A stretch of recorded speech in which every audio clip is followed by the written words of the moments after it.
Qihoo 360, a Chinese antivirus company, said CIA hackers had been invading the Chinese aircraft industry and other targets for more than a decade. An espionage campaign was discovered when malware samples were compared with samples of hacking tools from the CIA arsenal, released by WikiLeaks in 2017. Several sectors and structures, including aviation organizations, research institutes, the oil industry, internet companies, and government agencies, were targeted. Chinese antivirus company added that hacking aircraft targets may have been aimed at tracking important persons' travel routes. The Chinese antivirus company published a catalog of intercepted malware samples, as well as an analysis of their creation time, which showed that no matter who developed these tools, he did it during working hours on the east coast of the United States. The United States, like China and other world powers, rarely comment when accused of espionage.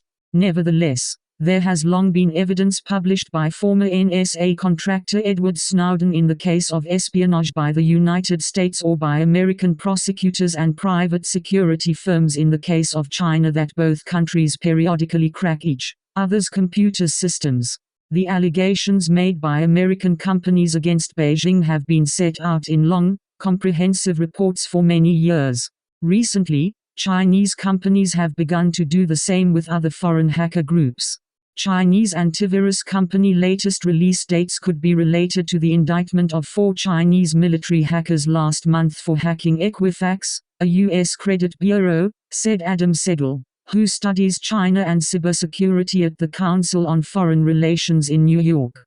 The expert believes that the public disclosure of CIA operations can be considered a Chinese response to Washington. U.S. prosecutors accused Joshua Schultz, a 29-year-old programmer, of transferring the largest amount of classified information about the work of the CIA to WikiLeaks. He was charged with 13 episodes, the maximum cumulative punishment for which is 135 years in prison. Schultz, who previously worked for the CIA, was one of the software developers who used to crack the computers of people suspected of terrorism.